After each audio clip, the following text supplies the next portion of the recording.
Imagine someone holds out a beautiful, glowing gift to you. It is offered freely, with a warm smile. But the moment you see it, you don't feel joy. You feel a jolt of panic. It feels like the gift is a trick. Like it's a hot potato. Like it's a bomb about to go off in your hands. And your only instinct is to throw it back as fast as you can. This is what it can feel like to receive a compliment. Someone says, "You did an amazing job on that project." And you immediately reply, "Oh, it was nothing, really. The team did all the work." Someone says, "You look beautiful today." And you say, "Oh, this old thing? I'm so tired, I look like a mess." Someone says, "You are so kind and generous." And you feel a profound, squirming discomfort, a feeling that you are a fraud, an imposter, and at any moment, they are going to find you out. If you know this feeling, this deep, reflexive inability to simply receive praise, you have probably been told that you are just humble or modest. But I want to offer you a deeper truth. Your discomfort with praise is not about humility. It is a profound and intelligent defense mechanism, a symptom of a deep, core belief that you have been carrying for a very, very long time. The secret reason you can't stand being praised is not that you are humble. It's that the compliment violently contradicts the story you secretly believe about yourself. Let's reframe this.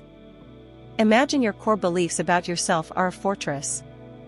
And for many of us who have experienced trauma, criticism, or neglect, the central belief, the very foundation of that fortress, is, "I am not good enough." Or, "I am unworthy of love." Or, "I am fundamentally flawed." This belief is not just a thought. It is the lens through which you see the entire world. It feels like the absolute truth. Now, a compliment is a piece of incoming data. It is a piece of evidence that says, "You are good enough. You are worthy. You are admirable."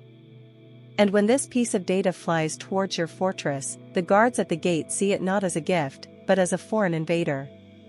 It does not match the blueprints of the fortress. It contradicts the fundamental law of the land.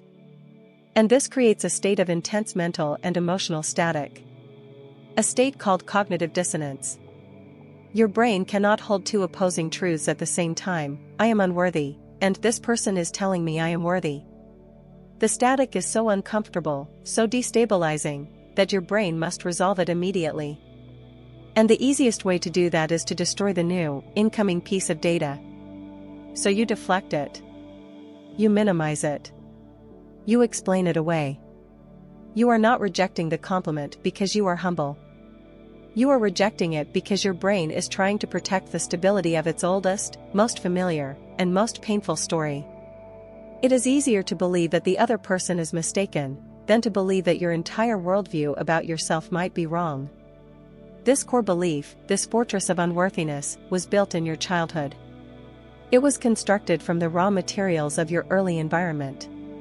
Perhaps you grew up in a highly critical home, where your best efforts were met with, "You could have done better." Where your mistakes were magnified, and your successes were minimized. You learned, on a deep level, that you were fundamentally flawed. So now, when someone praises you, it feels like a lie. It doesn't compute. It contradicts the powerful, internalized voice of your inner critic, which is the echo of the parent you could never please. Perhaps you grew up in an environment of conditional praise. You were only celebrated for exceptional achievements. An A+. A first-place trophy. You learned that love and approval were reserved only for perfection. So now, when you receive praise for just showing up, for your normal effort, for just being you, it feels unearned. You also learned that praise was not a gift, but a precursor to the next, higher expectation. It was not a moment of rest, but the announcement of the next, harder test. And sometimes, this is learned in a neglectful home. Your accomplishments, your kindness, your very being, were met with indifference. You were not given a baseline of praise or validation. So you never got to build a healthy internal sense of your own goodness. Now, as an adult, a compliment can feel overwhelmingly foreign and activating to a system that is used to being invisible. So how do we begin the brave work of lowering the defenses? How do we learn to receive the gift? The journey is not about becoming arrogant or egotistical.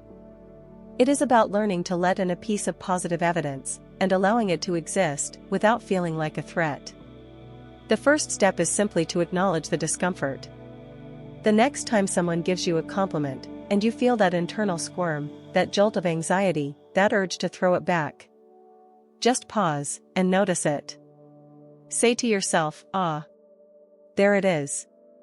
The part of me that believes I am unworthy is feeling very loud right now." This discomfort is a sign of the old story. You are not judging it. You are simply observing it with curiosity. The second step is a two-word miracle. The entire practice is to resist the powerful, reflexive urge to deflect, minimize, or argue.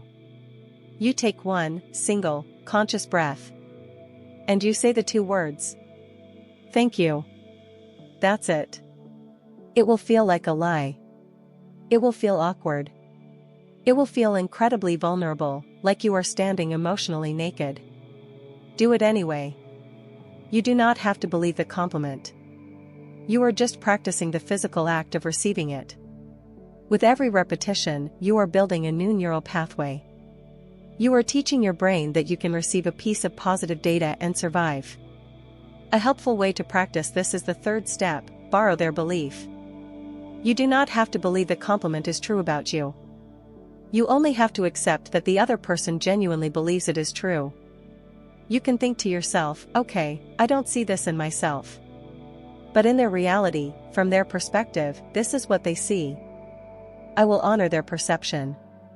This takes the pressure off of you to immediately integrate it into your own broken fortress. You are simply acknowledging their reality, which is a beautiful act of connection. And finally, you must practice separating the gift from the expectation. A compliment is not a contract for future performance. It is a finished gift, offered in a single moment. Someone is offering you a small moment of warmth, of admiration, of connection. Your only job is to let that warmth touch you, just for a second. You do not have to worry about whether you can live up to it tomorrow. You do not have to earn it. It has already been given.